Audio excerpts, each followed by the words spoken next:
Good evening. I'd like to call this meeting to order. It's a special city council meeting of the City of International Falls. It's 6:01 p.m. on July 14th. Please rise and we will say the pledge.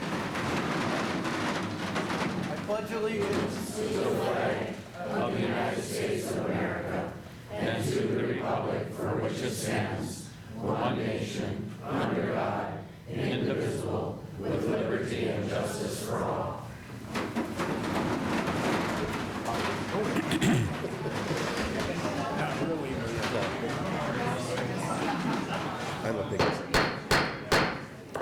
There's a lot of discussion going on. I know that there's a lot of emotion in the room. We will work hard to get through the meeting and make sure that everyone who would like to be heard. Thank you.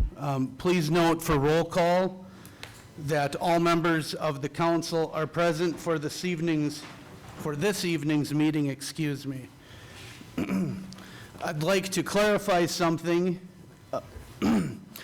This is not a meeting to dissolve the ambulance service that I am aware of and was never scheduled to do such. If you're a citizen or a news outlet has suggested this, or anyone from staff or a department head, that would be inaccurate. I will add that dissolving the service could happen, but is very likely not the outcome, as the service that we currently provide is too important to our community. At this time, we have, I believe, several officials that have been elected to serve other municipalities that I would like to invite them forward to speak at this time.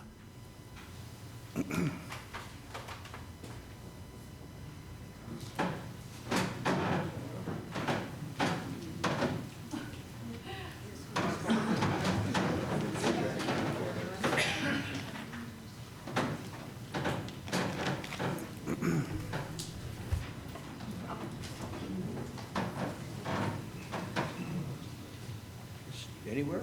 Yeah, right there. Yeah. Yes. You want me to go first? Please, and Mayor Wagner of Rainier, thank you for attending. Dennis Wagner, Mayor of Rainier. I'm here representing the citizens of Rainier. And what I got to say is there a 5-minute limit on what we're saying here or something like that? We usually would not hold that for All right. someone like Well, yourself. it's short anyway. It's come to my attention from a friend of mine from Bemidji phoned me and asked me what was Rainier doing, trying to not pay its share of the ambulance service.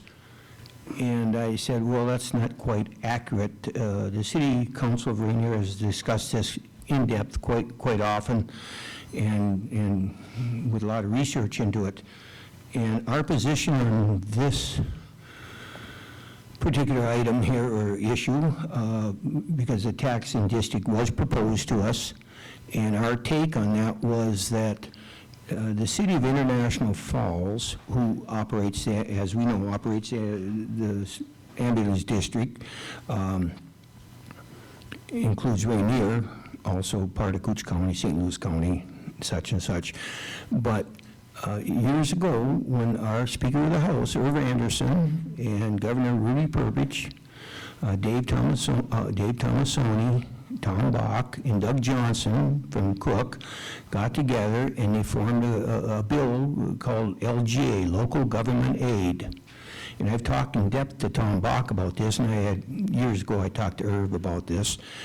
And the reason for that was to help small cities. And what they did with that is there's formulas made for what and not. But what they looked at is cities like International Falls and Hibbing were considered hub cities, which mainly were to provide services that outlining small communities could utilize and that. And because of that, they were granted additional funding for such as we don't need 2 libraries, we don't need 2 airports, we don't need 2 ambulance services. So, but who has to provide them certainly has a financial responsibility, so they allocated additional monies to those particular cities to apply those services. So I don't know if the council's aware of it or the citizens of International Falls are aware of it, but International Falls currently receives $4,937,482, almost $5 million.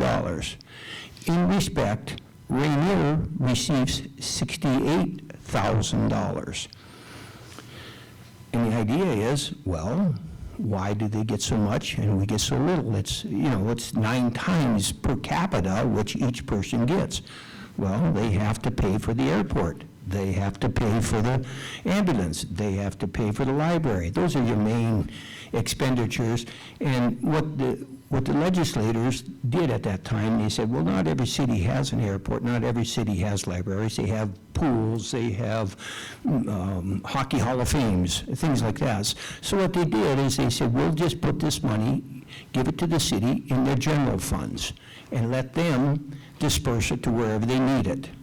And of course, they're supposed to pay for the ambulance, they're supposed to pay for the all these funds, and then the additional monies are left to operate general funds. Just like we get $68,000, we don't have no library, we don't pay for the airport, so we use the $68,000 to pay for our lawn keeper or whatever we use it for.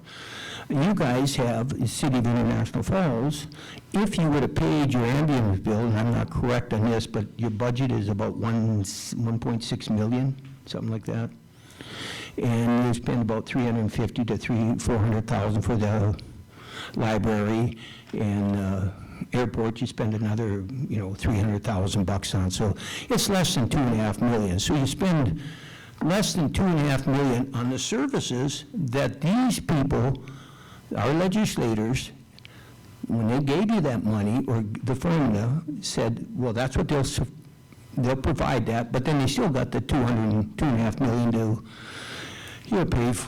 pay police departments, pay for lawn keeping, whatever you use for general administration, which is still 5 times what the citizens of Rainier got.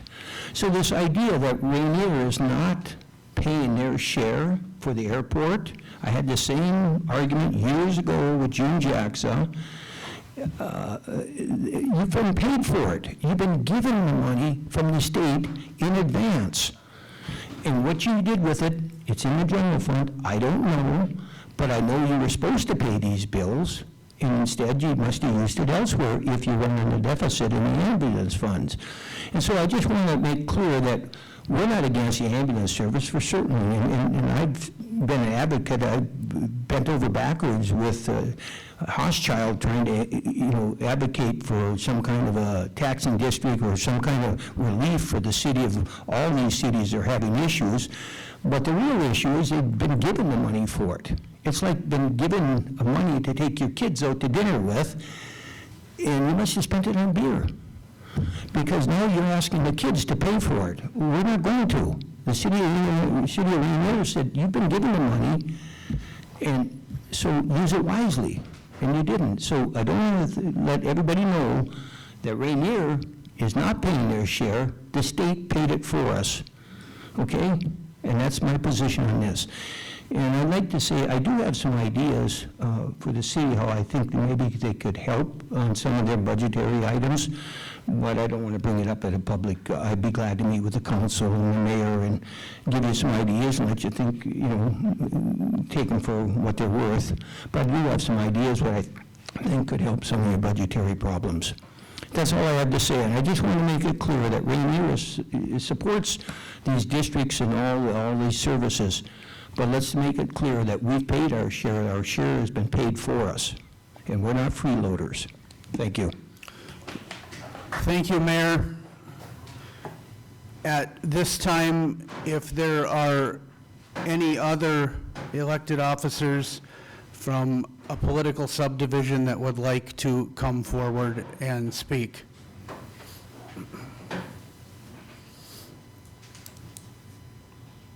Seeing that there has not been, at this time, I think it would be best that we move the audience open forum or public comment to the beginning of the meeting. It would be limited to 3 minutes.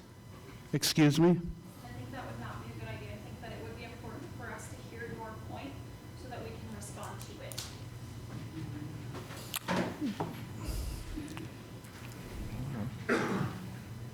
I will continue with the agenda as proposed. I have some talking points that I have shared with the council prior to the meeting, and there is also a screen share on the television screen that Mrs. Riggs has up there. So this might be a little bit rudimentary, but I'll just kind of point and that'll go about its way. I'm the new mayor of town. I've been elected for 6 or 7 months, and I serve with this council. So when I give a history of some of this to the council, please chime in at any time, because some of it is generalities.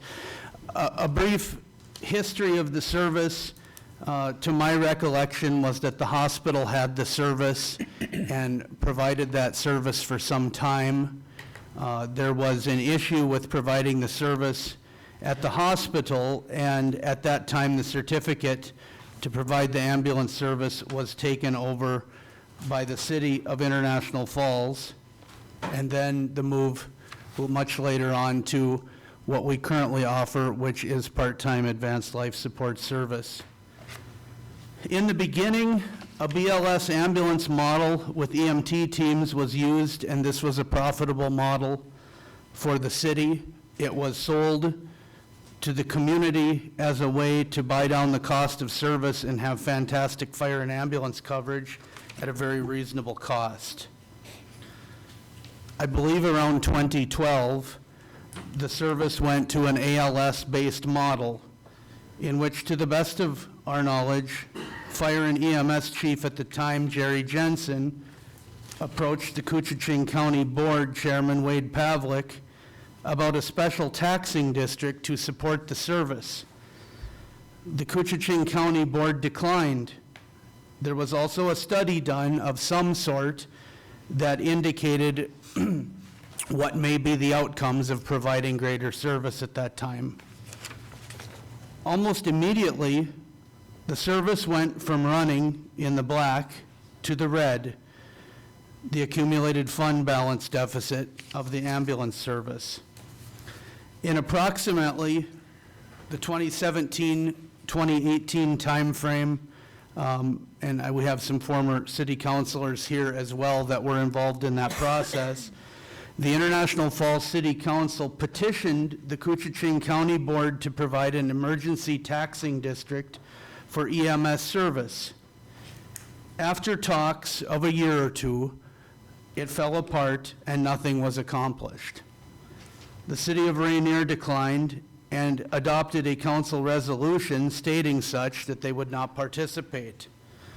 The city went back to providing the wonderful service that we've always provided, and in a deficit. The city continued providing the same ALS service through COVID and through today, and the service has generally still operated in a deficit. In October 2023, Councilor Pete Kaler tasked Administrator Bergstrom and Chief Manassa to come up with solutions and also provide solutions to continue the ambulance service and alleviate the citizens of the accumulated fund deficit. To date, the council has not been provided with viable solutions for continuing service without a large tax levy increase. At this time, using what is offered on the screen here, I would like to discuss what is going on, what the council is currently dealing with, and what we have to deal with, and want to make sure that those here in the community understand how the ambulance deficit is working. The way that the books have been kept for the ambulance service, and in no way is there any statement that anything is wrong, it's just how this has been done, is that when the ambulance service was unable to pay for itself, the city's general fund supplied the cash to the ambulance service. And the ambulance service continued to run in the red. The issue is that over a long period of time, that has caught up with the city. And I think that on the screen, you can see where our position is as a city at the end of June before we even talk about the ambulance. Is how the books for the ambulance service have been kept is in such a way that when we've loaned the money to the to the ambulance service, we have kept that as a loan on the city books, which is a promise to pay the general fund. The issue is the ambulance service now has no ability to repay the money it's borrowed from the general fund, and we don't have the money in the ambulance currently, and we don't have it in the general fund. And this has been a problem that has continued to snowball. No one is here tonight, if I may speak on behalf of the council. We have a wonderful service, but I believe that it's important that our residents know how we got to this point and why this meeting was called. About 3 weeks ago, and if you could please scroll down to the auditor's letter, that would be great. Thank you, Mrs. Riggs. We received notice from our city auditor, and I know that this will take time. The point is to get all of the information out to all of those that care and are concerned like we are this evening. The letter from the auditor states, Mayor Dill, I am writing this letter to reiterate and expand upon a particular matter of concern, which I discussed during my presentation to the City Council on June 23rd, 2025. Due to recurring operational deficits in the city's ambulance fund, the amount of cash being borrowed from the city's general fund to the ambulance fund has grown significantly over recent years. To date, these cash advances to the ambulance fund have been accounted for as a loan. This approach explicitly indicates that the ambulance fund intends to repay the general fund. As a result, these borrowings have had no impact on the general fund's overall bottom line. My growing concern is that the accounting approach discussed above may no longer be representative of true facts and circumstances. If no action is taken to address the situation, we, as the city auditors, will soon be forced to conclude that the amounts borrowed from the general fund to the ambulance fund cannot and will not actually be repaid. Upon reaching this conclusion, we'll need to present the city with the following options. The first option, record permanent cash transfers into the ambulance fund to begin repaying the amounts borrowed, or at least prevent further growth of the deficit until we reach a more permanent solution. The cash transfers could come from the general fund or other funds at the discretion of the council. The second option is for our municipality to accept a modified opinion in a future audit report, which is specific to our general fund and ambulance fund. In other words, our audit report would be saying that we feel the financial statements are fairly stated with the exception of these borrowings and the related impact on fund balance. This would be a deviation from the clean opinion the city has always received in past audit reports. I know that there's a lot of information coming forward, and we will provide enough time this evening to get through it. If we could please go to the next sheet, Mrs. Riggs. This has been an issue, as I stated earlier, that has been going on for quite some time. On October 11th, 2023, long before I was serving on the council, Councilor Kaler wrote this letter in regard to the ambulance service, which I believe was prior to a town hall held at Bacchus Auditorium. Due to the present and growing deficit in the city's ambulance fund, I would propose we as a city council set a timeline with the date of no later than March 1st, 2024, to come up with a plan to alleviate this burden from the citizens of International Falls. The city has worked in the past with our county neighbors and do not have a solution at this time. As part of this, I would have to task the ambulance director and city administration with looking into possible solutions, including costs but not limited to the following. Resuming talks with Koochiching County of an ambulance taxing district, the possibility of an ambulance area fee similar to the county sanitation fee, staying our present system, combination paramedic EMT teams, returning to a basic life support system, fire department drivers and engineers being EMTs, paramedic-based for the city and basic life support for county, go to full-time paramedics and an all-volunteer fire department, or no ambulance service. I know in theory the state claims we need to have an ambulance. If we don't solve this problem, we will be bankrupt as a city, and we won't have money to run ambulance service or anything else. The next, if you could scroll down just to the next page, please. You can keep going, Okay. please. Right, to go up just a bit. So here is, and just down just a tiny bit. Thank you. Here is a snapshot of a report that Fire and EMS Chief Manassa pulled together. I'd like to thank him for doing that. And it shows a history of what has happened with the ambulance deficit fund balance. These would be the audited numbers from our financial statements, which are on a accrual basis. And if you could go to the last slide, please.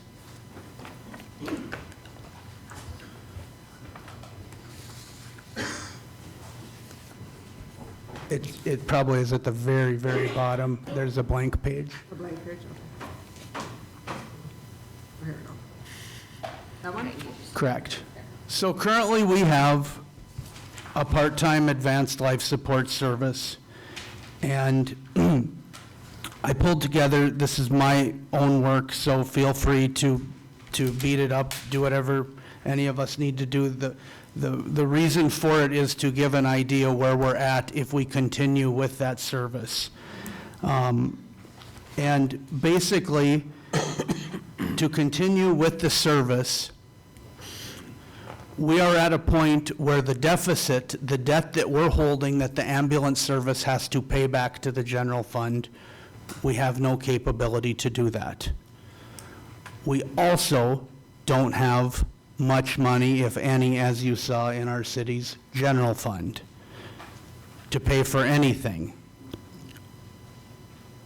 I could get into when we write checks out of the general fund, how do they actually cash if there's no money in that fund?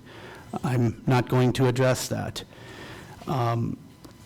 So to continue with the ambulance service with the city taxpayers directly footing the bill for the service, there is a continuous and needed levy increase to go forward with that service. At this time, I would like to open up to the council for discussion. And thank you for listening, by the way.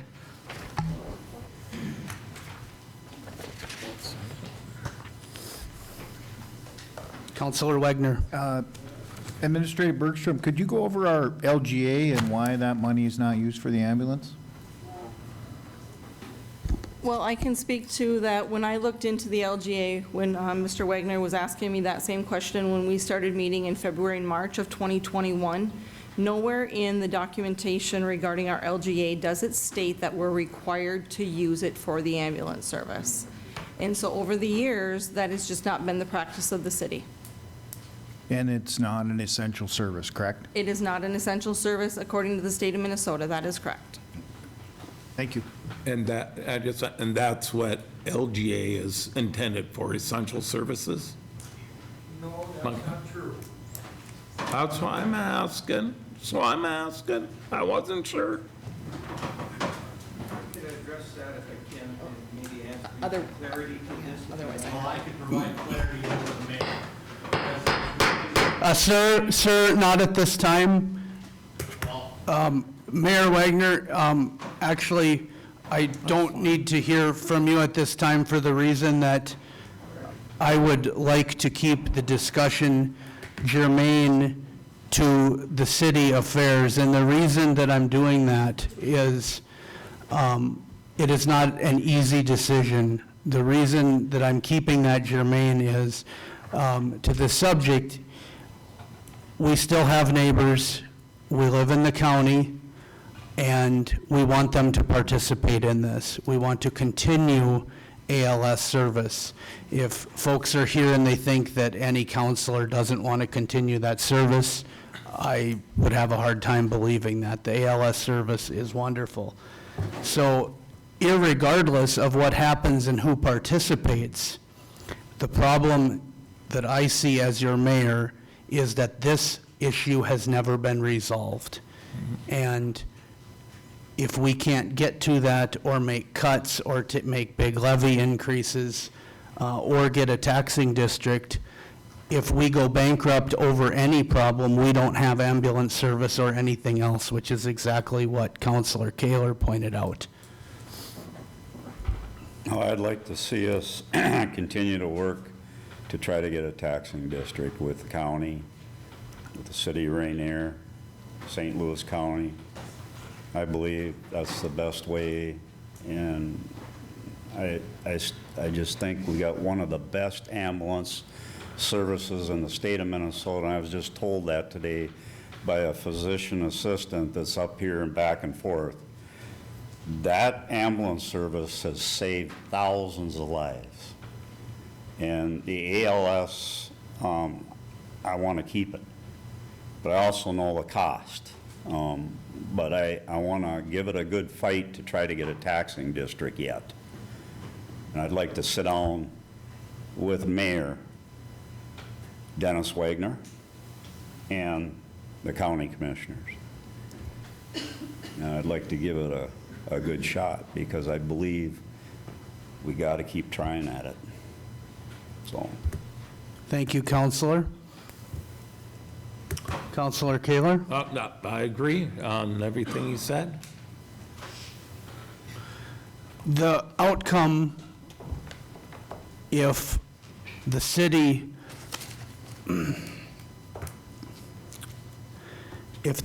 is unable to secure a taxing district or a form of support from other areas than the city residents, then I think that the issue becomes that the residents of our community need to know about is that the council is going to likely be forced to take an action.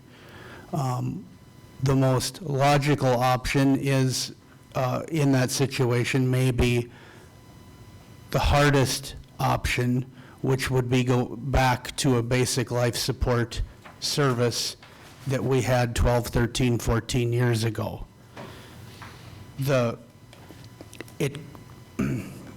If you scroll down a little bit, Lisa, these are my numbers. It doesn't really matter at this point how far we are with the deficit and the deficit that we're running. To continue down the path of providing the advanced life support service, it's a big number that we would have to levy as city taxpayers every single year. There are options that we could look at as a council to cut other things. Councilor Kaler did propose that in his letter, but the magnitude of this is such that we're going to have to take action sooner than later. And we love this community, and we want what's best for it, and we're going to have decisions ahead. The floor is back open for the council. Oh, I would agree with Counselor Holden, but I think you need a deadline, because it can't go for years and years like the Right. last time we tried this. Yeah. There needs to be a 6-month, Yeah. whatever, something. I know we've been at the table before, but I'd still, I think the taxing district's the best thing, and I think the people here need to know, they need to talk to the other governmental agencies about having a taxing district, because we don't want to lose this ambulance system. All these guys got hearts here. They love their town, and we don't want to lose that, but we need to get it clear to these other government that, that whether it's county or the city of Rainier or whatever, St. Louis County, they're part of it. We haul St. Louis County too, part of it. That the importance of this, we want to keep what we got. That ambulance system,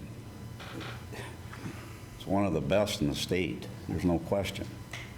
And so my recommendation is all these people here, citizens of International Falls and out in the county, you talk to your county commissioners, to the city of Rainier, and that we try to get a taxing district, get it done, get it settled. I know we need a deadline, I got that. You can't keep going forever. If nobody, I mean, we gotta all step up to the plate. That's what I call it, step up to home plate. Take care of your community. That means all of us, so. And that's my 2 cents or whatever, but I love this city. I moved up here in 1975, and I'm still in love with this city. Worked here for a long time, and this has been extremely difficult for the city council. Extremely. And I would imagine if, I know these guys, we haven't been getting much sleep lately. That's the honest truth. So I'd like to see all of you get out there and get the word around that we need a taxing district, okay?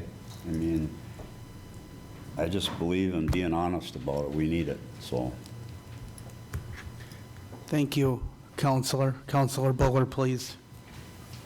When I've been visiting with some residents, it seemed like there's a division between International Falls and the county. There is no division there. We are the county. International Falls is the county also. So this International Falls will be part of that taxing district just as much as anybody else in our prescribed area, which consists of about 930 miles, I think, something like that, square miles. So, I mean, we're all in it together. We're all county residents, but we're city residents also. So I just think that we need to keep that in mind, that, you have a voice with the county also. You don't have a voice, you can have a voice here with the city, we appreciate you coming, but you also have a voice with the county because you are all county residents. Thank you, Counselor. Floor is open for the council.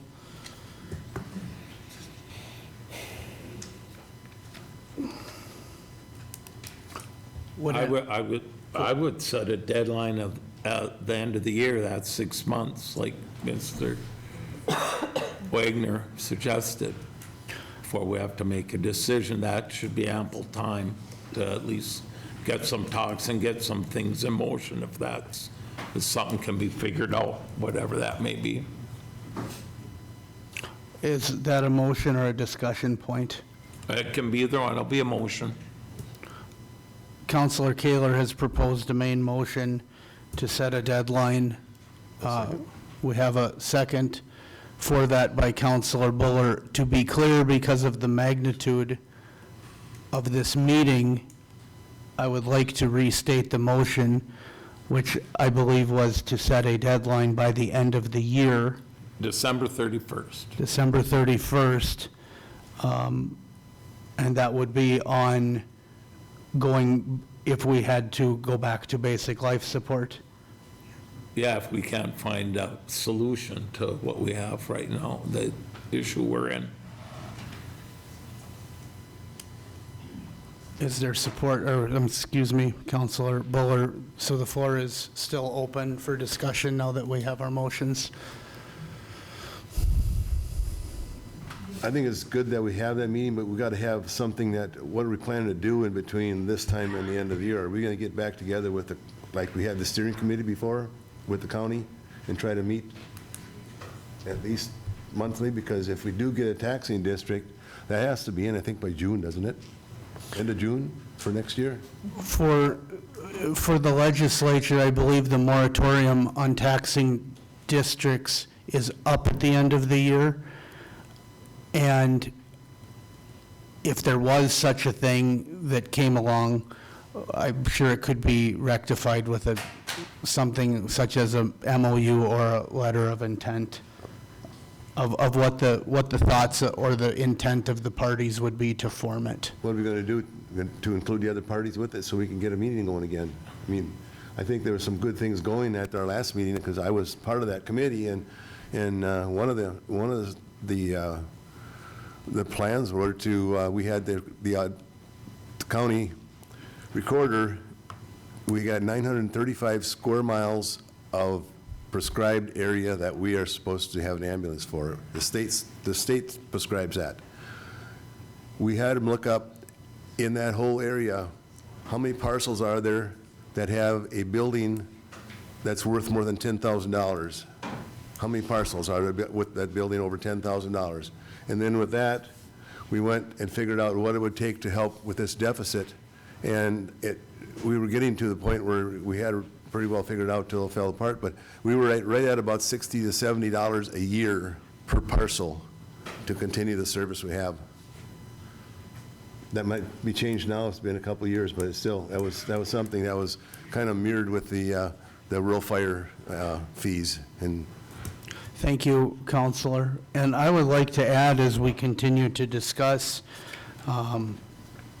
it is beyond me. We have 3 ambulances on order, and I sure would like to see where we have that money to purchase 3 new ambulances.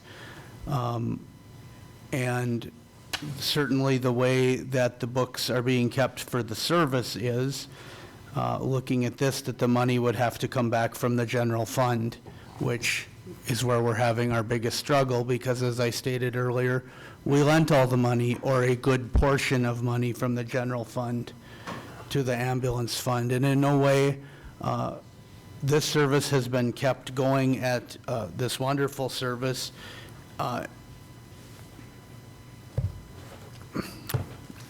Nobody wants to sit up here and talk about these things in a small community, but this is what we were elected for, and we need to move forward. I would, as part of the motion, also add, looking at some other options in case we can get the tax with some of those that were suggested before, and maybe we find out those aren't good suggestions, whether it's scheduling, different teams. I know we already run paramedic EMT teams already, but you know, whether it's drivers taking some runs or whatever, but work on some things like that also. Schedules, maybe scheduling. Thank you, Counselor.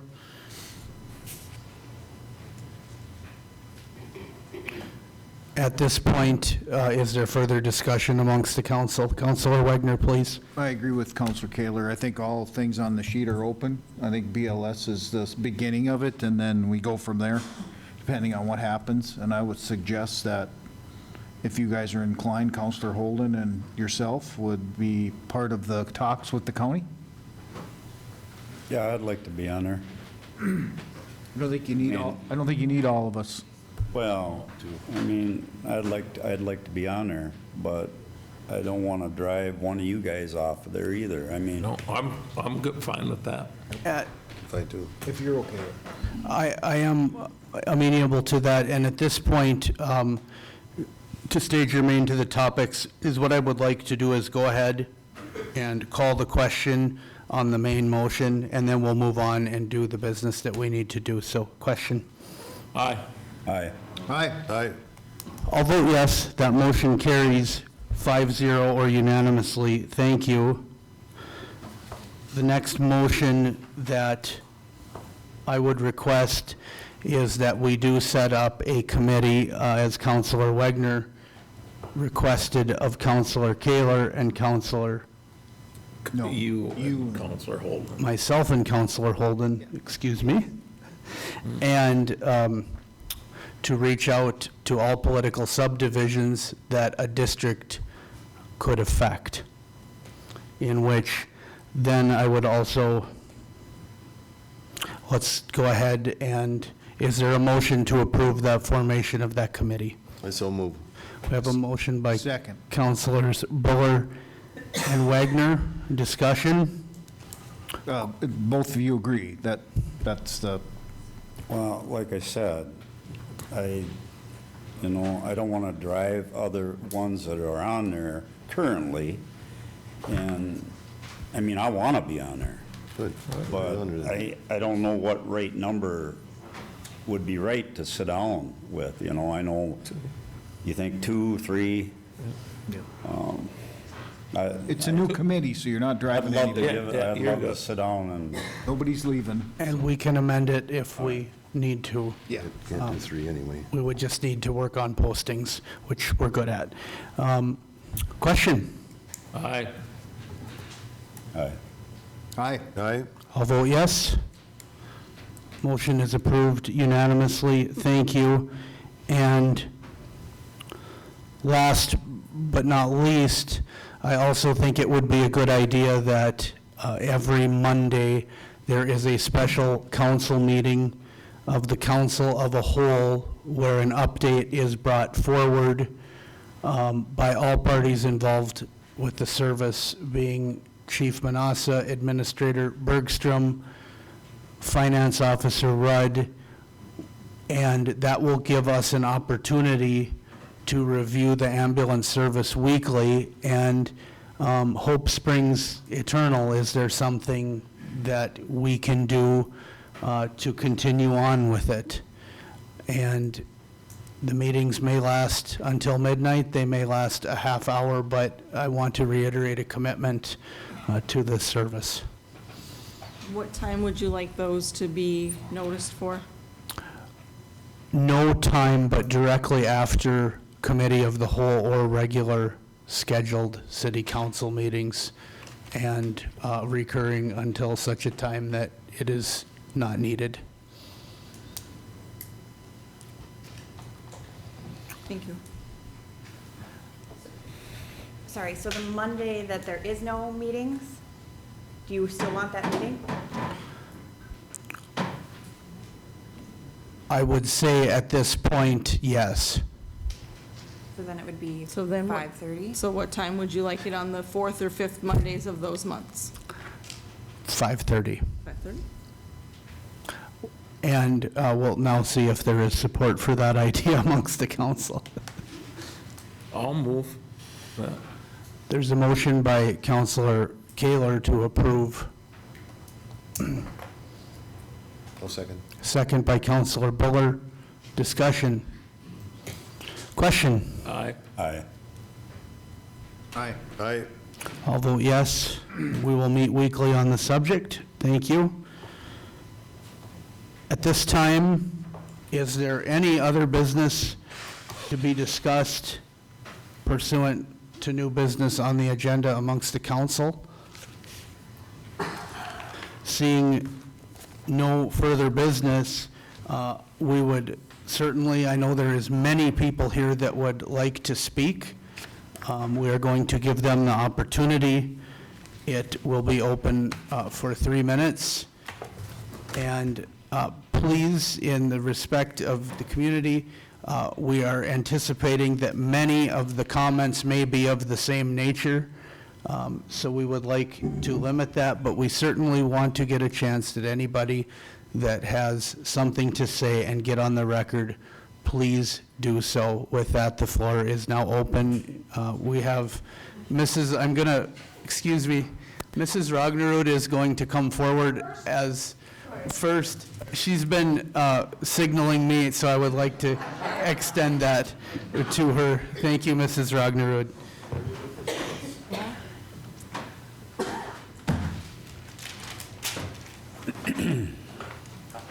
I'd like to do a little past history, just because I know a lot of people don't realize what happened. I was on the committee, I chaired the committee that decided we wanted to go with the paramedics.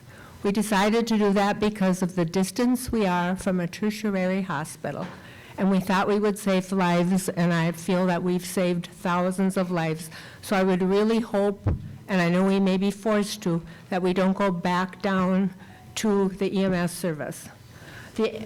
And I think I'm right about this, but doesn't our city charter say that the ambulance is supposed to be an enterprise department, which means they're run like a small business and they make their own money, and there was not to be money taken out of the city, even our LGA money, no money taken out of the city's money to run the ambulance, which is why you're doing loans, right?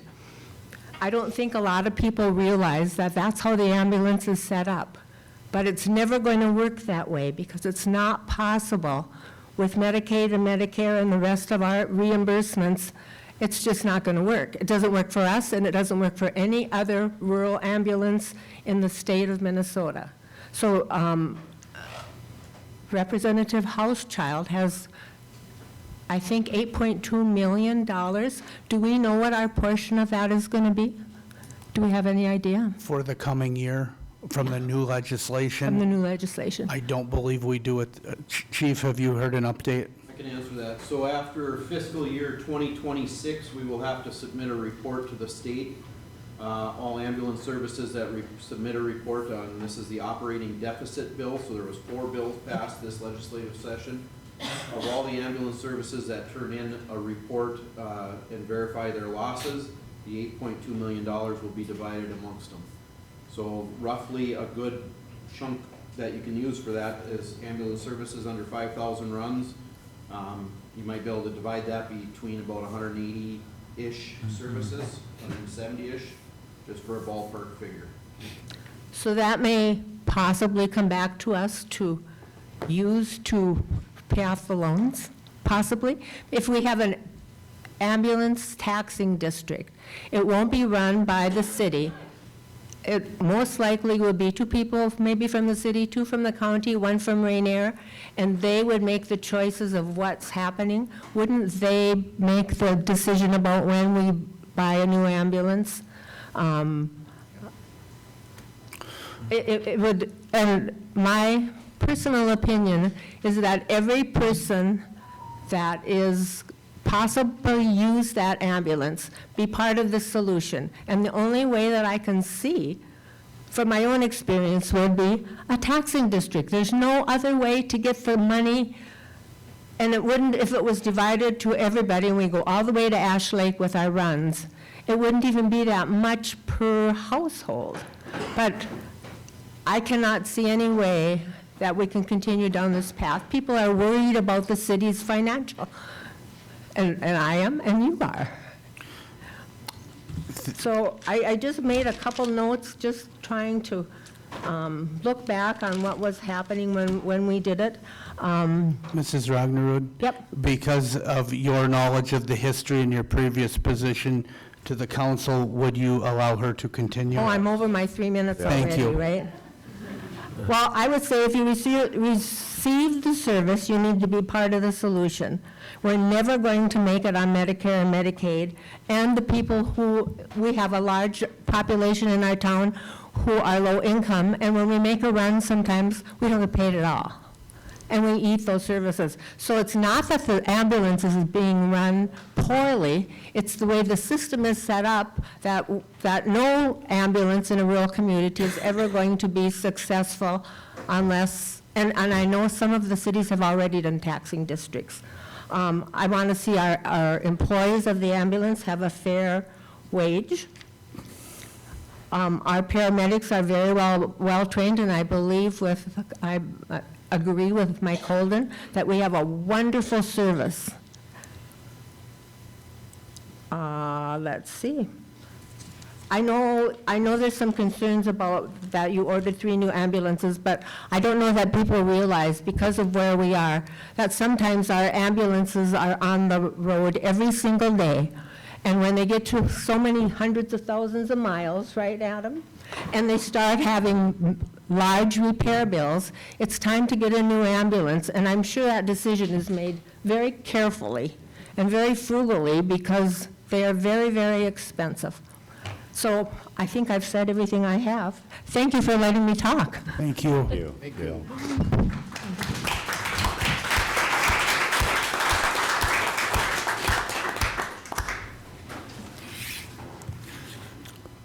Good evening.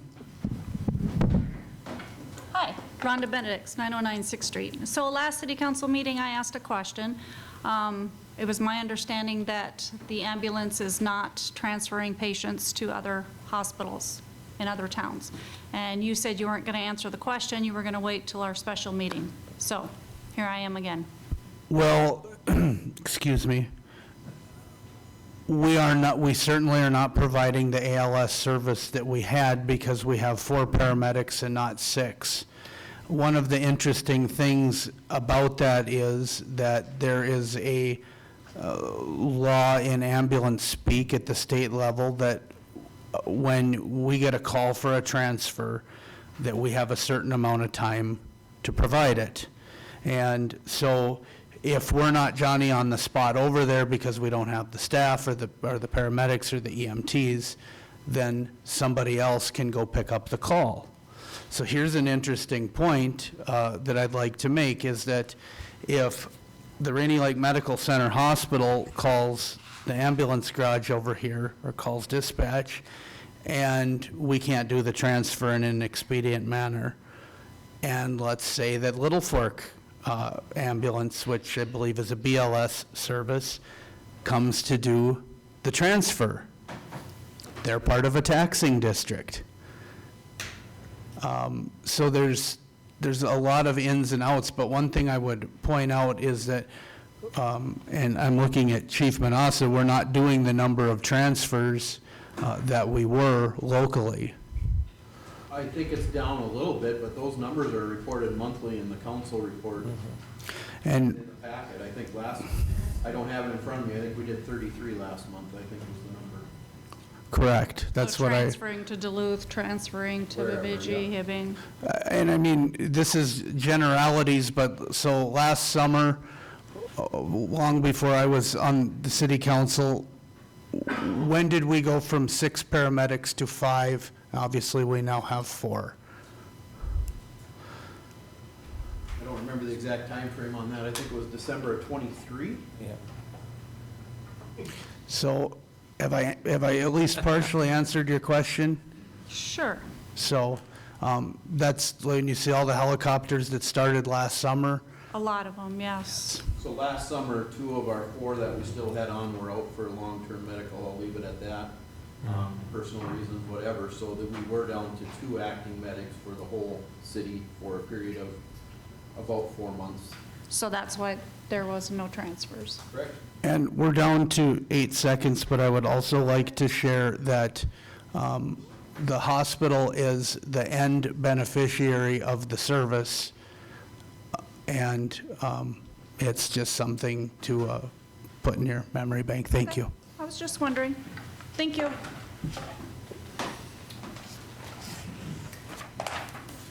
Good evening. Good evening. I'm Cassie, and I am part of the leadership at Baudette Ambulance, Lake of the Wood Ambulance. I also am a flight paramedic for Guardian Flight. So I have many concerns Please speak into the microphone. Sorry. I have many concerns in regards to this. I did a little bit of really quick math. In 4 years, you have lost 165 transfers. Doing them to Duluth, you have lost 829,125. That is just in 4 years. And that is actually one location. You guys have a lot of requests to take many transfers to Fargo. I know this because we get requested for them. We can't always do them either. The transfers that you guys have lost since, 2021, you have lost $1.1 million just in transfers. I understand how difficult transfers are. I understand how long they are. So here is an option. I know that Chief is very much aware of this. An ALS transfer does require one paramedic. You are able to also utilize a driver or an EMR. You don't have to have an EMT. In that regards, you may leave an EMT back to help cover the city, which means you would only additionally need one other person. I also... It was lifted, wasn't it? Wasn't that just a COVID waiver? No, you're able to file for a hardship, and those are still available. I looked up the LGA bill for 2025. I understand that the ambulance service is also considered under the state of Minnesota non-essential. I understand that. But the city did receive $4.9 million for that, for the city, for 2025. Do you guys have townships in the county? No. Okay, that might be something that you guys may consider. I know that that's not your responsibility, but something within the county, because each township can then participate in paying a certain amount of money. I'm from southern Minnesota. This is how it's done. This is how you become profitable and how you are sustainable. Many counties do the taxing services. It isn't always agreed upon. It is decided upon by the county. Chief, do you guys bill for lift assists or just a glucose check if someone has low sugars? Treat no transports, yep. If there's And you treatment, bill we for will that? do Yep. Okay. Another option is contracting out rather than completely dissolving your service. As a borrowing service or mutual aid partner, this is going to significantly affect our service as well. Your residents Finish, but please, your are thoughts. going to have a very extended response time. If we have to come all the way from Baudette out to your rural areas, it is going to take upwards of an hour. Imagine what is going to happen if you have somebody that is having a heart attack, a stroke, or is unresponsive and not breathing. These are things that we all need to consider, and I do 100% agree that the taxing services are necessary. We need to consider utilizing this $4 million LGA bill for this service, even though we are not considered an essential service. Thank you.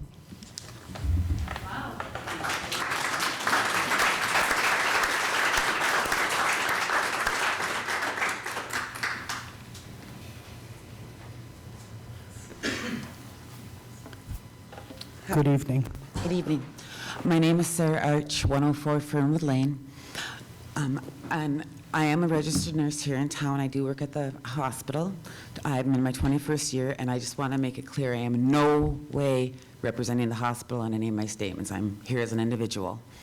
But I think that the people really need to understand what goes on with our ambulance service. Our paramedics, our EMTs, when there is a call for a 911 help, they send out their paramedic, they send out an EMT to that place. When they arrive there, they're able to take that patient, they're able to get IVs and medications, and they can call Life Flight right at the scene. Sometimes Life Flight will land at the scene and take that patient to the next facility. They can call a trauma from the field, they notify us, we get everything prepared and are set and ready. Without that service of a paramedic, the whole difference is that patient's waiting, the EMT will go, they have to transport him. There is no IV, there are no medications, there's no field calls. It is what it is. It's a basic service. There's huge differences between those two items. I personally feel we live in a very rural community. I myself and my husband, we've chosen to live here. We've chosen to stay here. We love our area. We love our community. It's God's country. It's a national park. I mean, really, what more can you ask for? But we know that, and we know that we give up the medical service. And if I had somebody really critical in my family, I would probably move it to a different town where the services were higher. I feel our hospital does a really good job with what we've done. Through the years, it used to be when I first started, we had nurses that would go with on ambulance runs and ride in the back. It's a very difficult thing to do because you have to find that nurse that can do that, who hasn't been working all night, et cetera. Sometimes they've even been pulled right off the floor to go with. I myself have actually done that. And just as an example, if you're injured, you're laying there somewhere, maybe you're having a heart attack, whatever you may be having, someone's calling 911 for you, and a paramedic, like I say, they're gonna arrive, they're gonna transport you, they're gonna get all that care taken care of safely. Without that, who's gonna get you there? Are you gonna have your family members, someone just lift you up and pull you in and not know if you're injured before that? Time is money, time is death, time is damage. The time that they give us and provide to us and the care that they provide getting those patients to our hospital is life-saving. And if we lose our paramedics, we are going to be losing lives in our county as a result. Thank you. You're welcome.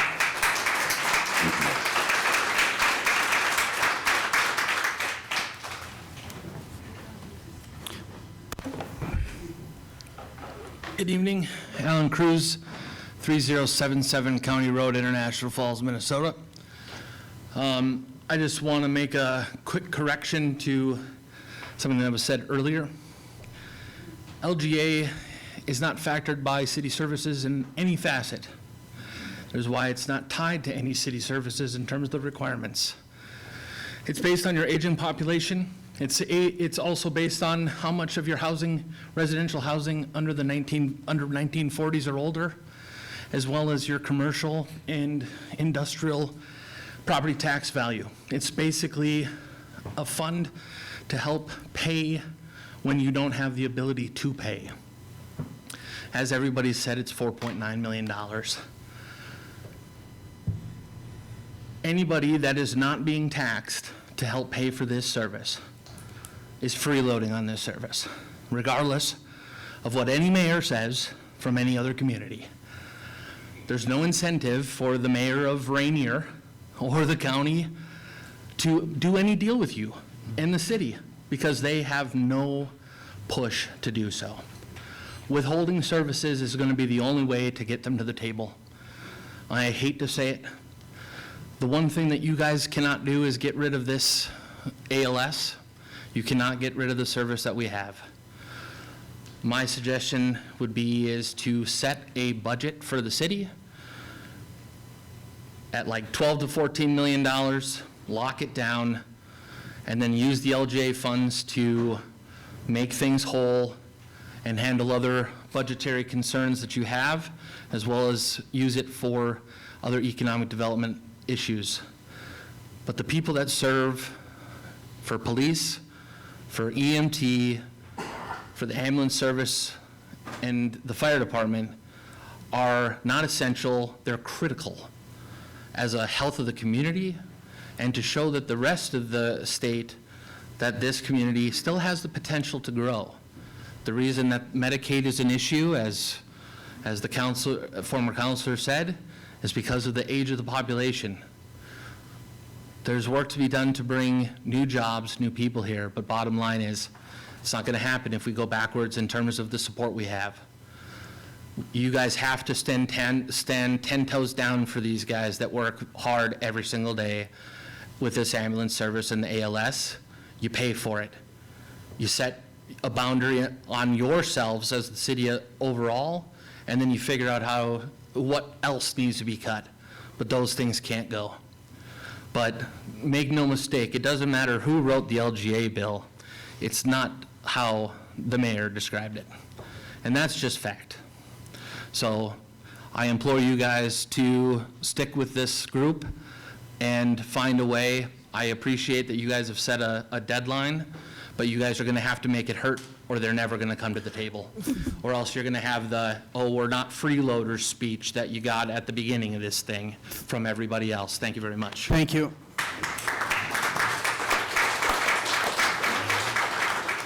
I would like to point out to the council that with the talk of dissolution of the service, our city does a wonderful job providing the service. But about forcing to the table, well, what would happen if the city dissolved the service? Certainly somebody would pick it up. And so I just want to let, and I think the council would agree that we're looking for solutions. And so when you hear about dissolving the service, it's so misleading that, and we don't know that we could do that, but it's misleading that it would be because we didn't think it was of value. It would be that, well, who takes it next? And I will tell the room that I just 1 second, sir, that I have reached out to Representative Scrubba and Representative Hoschild and asked them, what happens if we walk away from it altogether? Will the state step in? What happens? Who gets the certificate? Don't know the answer, haven't received it, but my point is that we're trying to move forward with something that might work. Please, sir. My name is Terry Inman. I live at 1303 16th Street. I have been a volunteer on your ambulance fire service for 25 years. I've been a registered nurse, worked at the hospital. I've been giving 40 years of emergency service to this community, and I was also director of the emergency room at the hospital.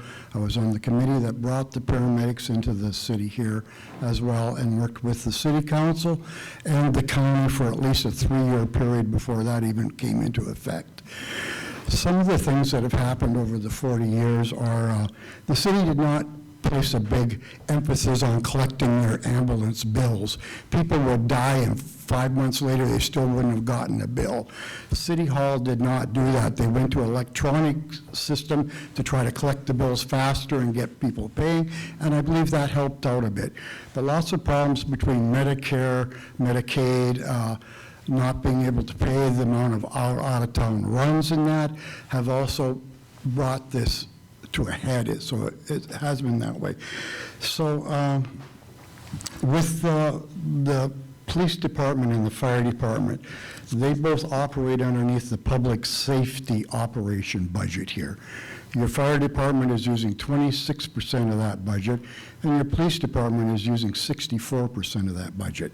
Now, if our ambulance service is working underneath an enterprise fund, what other services do the city have that also operate on an enterprise fund, and why is the ambulance that only service that operates underneath that?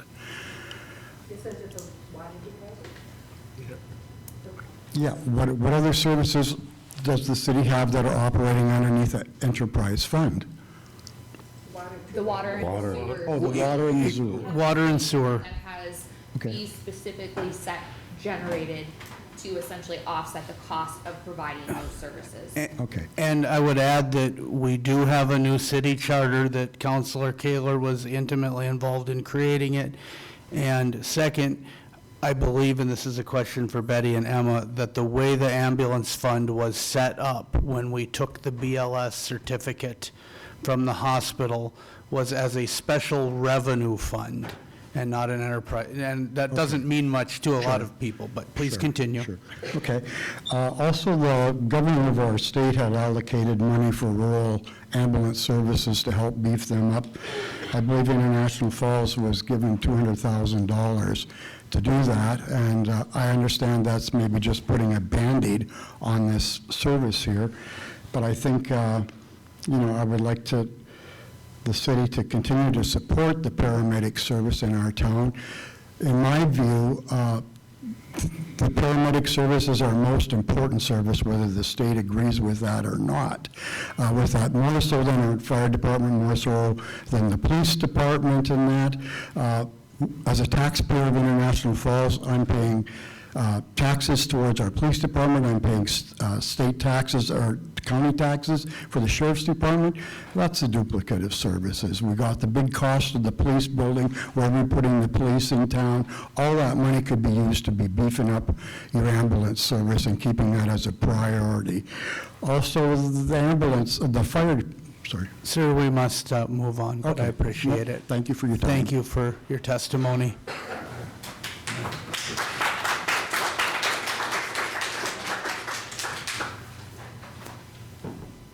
My Good name is evening. Brenda Luchahan. I'm at 321 Shorewood Drive. I have been on the service for 16 years. I think I was up here a couple years ago.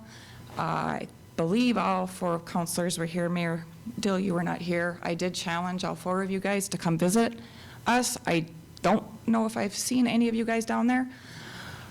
But moving to BLS service, I have been working with the paramedics most of my EMT career. The paramedics are amazing. The paramedics matter.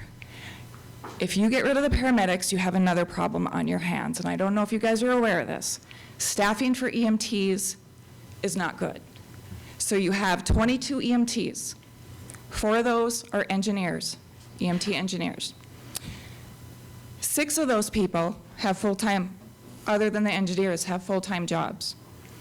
8 of those people, out of those 22, do not live in the city limits, do not respond to 911s. They are all from Little Fork, Lowman, and Ray. 3 of those 22 people, including myself, do not have other jobs and are available most of the time. 3 of those 22 are seasonal. 2 of them don't work during the summer.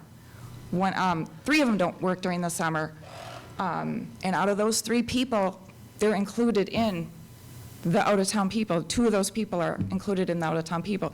So that's 1 other person, 4 people that are actually available all the time for runs in town, 911s. And we have 1 person out on medical leave. So in the 6 months where you guys are gonna have to figure out where you're gonna come up with money for the ALS or to replenish the deficit, if you go BLS, you're also gonna have to either put on an EMT class, or you're gonna have to figure out where these other EMTs are gonna come from. I, for one, if the paramedics leave, I will put this on record, I will probably put in my resignation. Those paramedics mean the world to me, and I do not want to see them leave. Thank you. Thank you.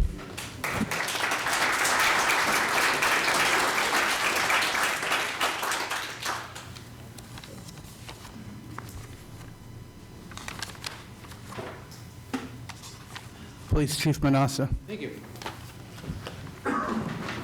I wasn't sure if I was going to get a opening here, so I'll keep mine brief because I think a lot of people have spoke a lot of things that we talked about. I do have some handouts for the council that I'll share later. To Brenda's point, our paramedics have elevated our BLS service, and what I mean by that is we've learned a lot from them. We are better EMTs because of them, and they help us do our job better.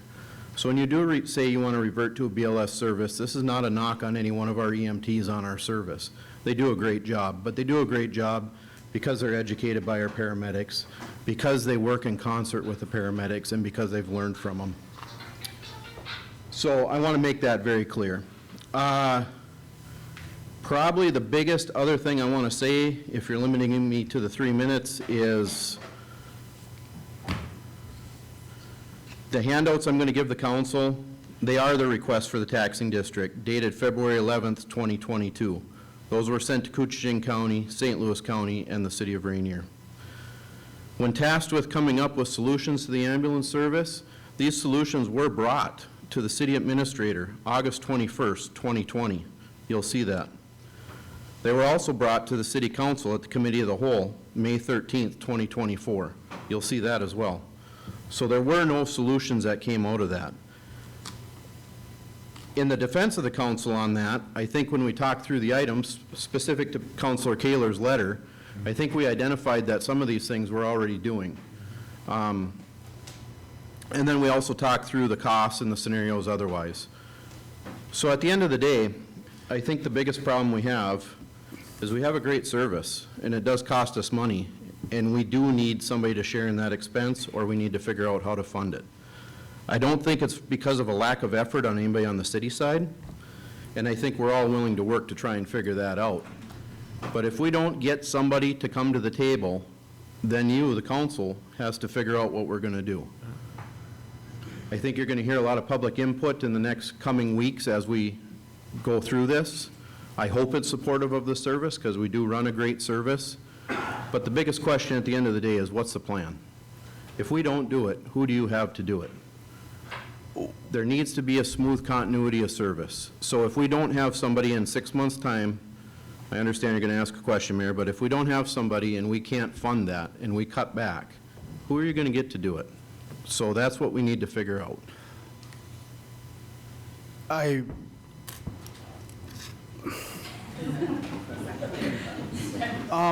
Well, it's unfortunate that it has come to this. If we're going down the path of insolvency as a community, then let's get it over right now, and everybody can lose their contracts.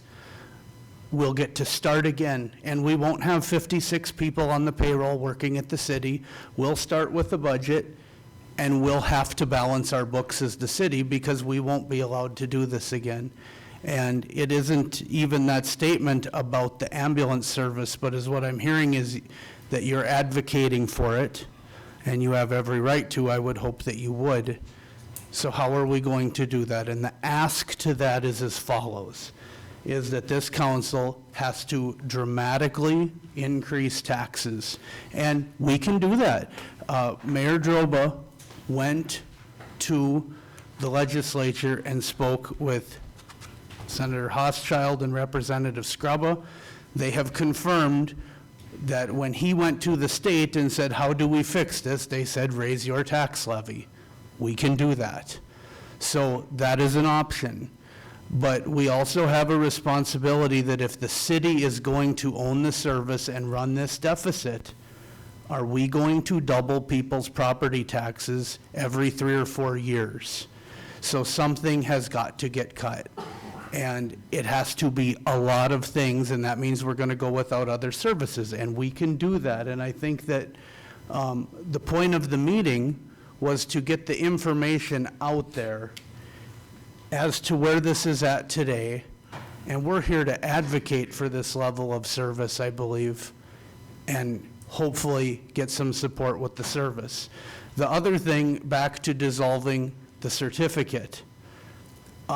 If somebody else picked up the certificate, if the state says, get rid of your certificate, we will make the county take it, well, I don't agree with throwing something in somebody's lap, but they may have to provide the service, and then there's going to be a lot of people in their boardroom. So again, I think that people are really looking to move ahead and continue on with the great service that we've received. And I understand that, and I appreciate that, Mayor. I do think one of the comments that needs to be made was very early on in our taxing district discussion. I think as part of the sell we thought we had to do to the other entities was we went out and priced what that expense would be from another service, and it's dramatically more than what we're losing per year. And unfortunately, we may be at an impasse of if this is the level of service that this city wants, that is the expense attached to it. And one of the comments made with the ambulance, just so we're clear, we do run 4 ambulances. Currently, they're 2015s, 2016, 2017, and a 2020. One has 244,000 miles, one has 221, 180, and I think it's 140 or something right now on the newest one. The problem is, after we came out of COVID, for whatever reason, it takes 3 years to get an ambulance. You put your order in, it takes a long time. So if we're going to look at canceling an order, you need to understand how far that pushes us back. So when we ordered those ambulances in front of the council here last year, that was part of our problem, was we didn't know when we were going to get delivery of them. The public safety money that was referenced earlier, the city got $256,000 for public safety money. We put all of that towards the purchase of a new ambulance. We budgeted money for that. So I think there's a little bit of a, we did set some money aside to do this. The reason we did it is because of the lag in getting the ambulances. We understand the age of our fleet, and we understand how long it takes to replace those. One of the common complaints we get in the ambulance, and I don't mean to laugh at this, but it's not a delay in service, it's not in anything else. The most common complaint we get is, gosh, this thing is rough on the way to Duluth, or gosh, it rattles, or whatever. So I don't mean to make light of that, but there is truth in that. Those boxes do wear, we do get miles on them, and then we start to get into maintenance issues as well. I do not have the maintenance costs in front of me, but I can guarantee you ambulance 15 is probably half its value invested back into it in parts. So please be mindful of that. It's not that we want or need to drive a new rig every year. That's not what we're getting at, but we are looking at replacing a 10-year-old rig right now, and we're still a year out on that. So that's the push. That's why we asked for those things. We did a lease agreement for our most expensive equipment. I think the other thing people need to understand is what goes into the back of an ambulance. So when we pay $300,000 for an ambulance, we put another $200 in the back of it, if not more. So each monitor's, $25,000. Our stretcher's $40, the lift is $40, stair chair's about $12, Lucas is about $15 right now, last time we looked. All the equipment that goes in that is an add on top of that. So when we do talk about a $300,000 ambulance, that's the chassis, that's the box empty. When we fill it up to what we need to do, we're probably pushing $500,000. So we can get exact figures, we can lay that out to you, but one of the things we did in an effort to save that money was that ALS system from Stryker. So why that helped with us, that fixed our asset costs. So we did that as a budgetary item, so we pay a fixed amount over the course of 10 years. At the end of 10 years, we own the equipment. In the middle of that lease, municipal lease, we get a refresh, which means anywhere between year 4 and 6, we get all brand new equipment. Everything's swapped out and we get new. We did that to try and fix the costs of the ambulance. We wanted to know what we were going to pay 10 years from now, and we did that. So I think the bottom line is I'm willing to work with council or county or whoever we need to do to try and get this. We've worked hard in the past. We're going to continue to work. Our crews are going to continue to work, and we want to be here and available, and we want to continue to be here and available. So whatever that takes for us, I think we're willing to do that. I want to say something about the ambulances, too. We had Adam at the Public Safety Committee give us the mileage on the 3 or 4 ambulances, and they were high. And, I mean, it was a no-brainer. Public safety is really important, and you don't want patients going down in a 300,000-mile ambulance where things break down on the way down. So we talked about it, public safety, and we decided to move ahead and buy ambulances. And that we recommended to the city council that we needed to purchase new ambulances because of the high mileage, and it takes 2 to 3 years to build them. It isn't like you can just grab one.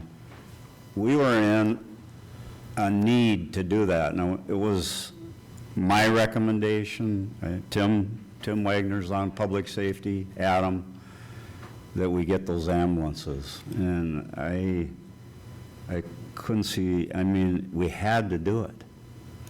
So. Thank you, Counselor, and I would reiterate the reason for this meeting was to discuss the service, and I don't know that we have money for 3 new ambulances today. We don't have any money put away for fire trucks. we don't have any money put away for much of anything. And the reason that we're here is to advocate for these needs, but as a community, we're going to be facing many realities. So, thank you, Chief, for your testimony. With that being said, everyone here is... Thank you.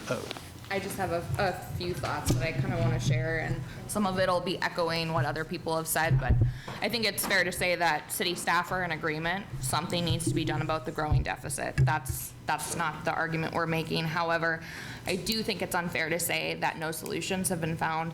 I think there have been solutions found, but there's been no solutions that have been agreed upon. I think the most logical is a taxing district. It's not on the city that the county and Rainier are dragging their feet for the last 4 years. The old saying goes, why buy the cow when you can get the milk for free? Like was said before, Cooch County and Rainier have no incentive other than us continuing that level of service to pony up, essentially. City residents have been disproportionately funding things across the board.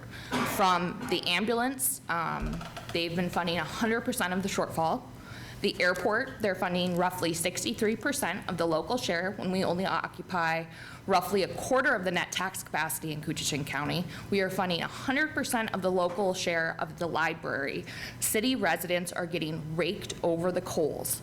And my opinion is, I'm sorry, Emma, I'm not allowing you to continue because I don't want to sit here and bash our neighbors. We're rehashing these things over and over and over, and we have to move forward at some point as a community and have a budget and follow it. And if we're going to throw things out, then that's what we have to do.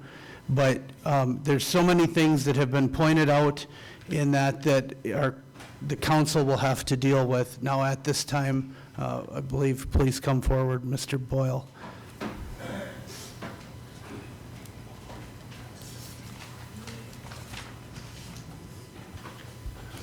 I don't usually sit with my back to the audience, but you guys are the ones that are deciding this issue. But unfortunately, you're the wrong people to be deciding. Microphone. Put the mic in front of your Oh. face. Usually people can hear what I'm saying. Okay,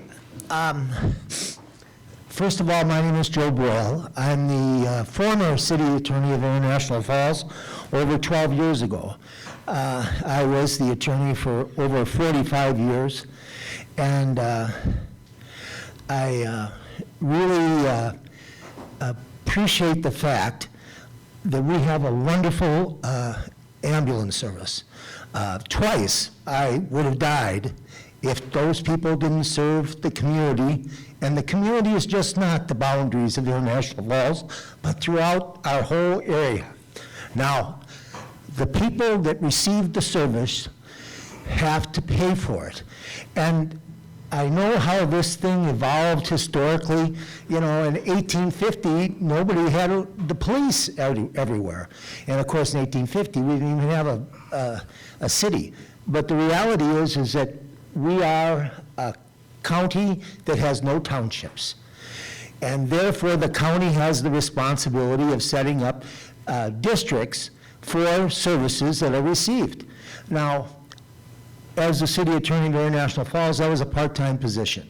I represented numerous cities, various times 6 or 7 cities. At least 2 or 3 of them had taxing districts. It was no big deal.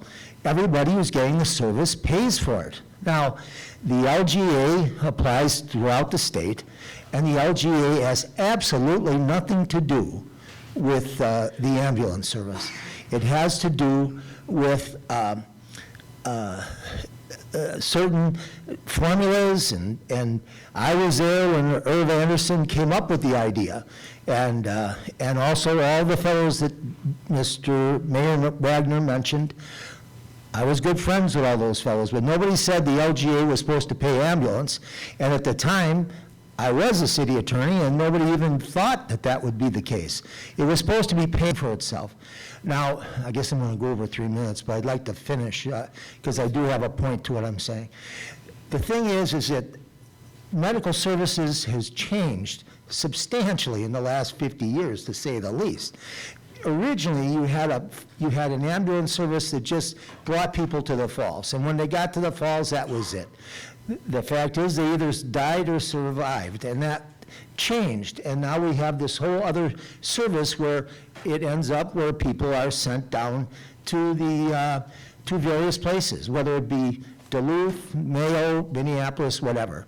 And that is where a huge amount of the expense comes in, and not all of it is paid for by the government. Now, I sort of believe that the federal government should be paying a little bit more, but that's an irrelevant thing. The thing is, you got to pay for what you get. You got to pay for these people. I'm not saying the salaries are correct or anything like that as to how you manage this service, but I am saying that you have to have a district created, and the people here should all be going to the county because it's just a basic thing. It's nothing that anybody should be avoiding. It's just the evolution of the system of providing a certain service has gotten beyond the city limits of International Falls. Someone called me up, and I didn't know about this meeting till 4 o'clock, and then I talked to some other folks, and I came to this meeting. I came to the meeting from Island View. The fact is, I have 10 people that are out there at Island View from out of town, but they also own a house out there. And the fact is, if anybody gets hurt, they need that ambulance service. So I'm not here as a city resident, but I am here as a citizen saying that we have to pay for the service. All the people that are receiving the service should be contributing for the service. Thank you, Mr. Boyle. Well, just 1 second. I'm trying to be consistent. Well, the fact is, I think I've made my point, so I'll be done. You did. Thank you.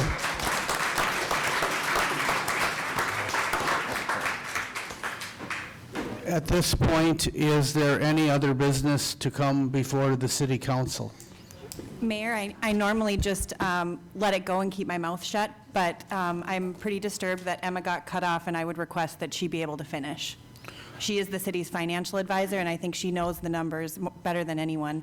And I don't believe she was saying anything out of line from what everyone else was saying, that the county needs to pay their share. I would request she gets to speak. Well,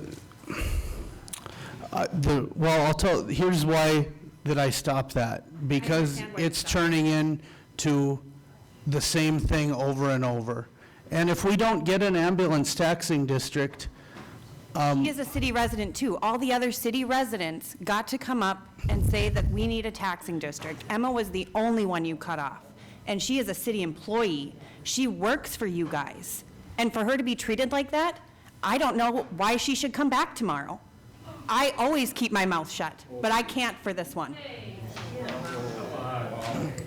this meeting's adjourned.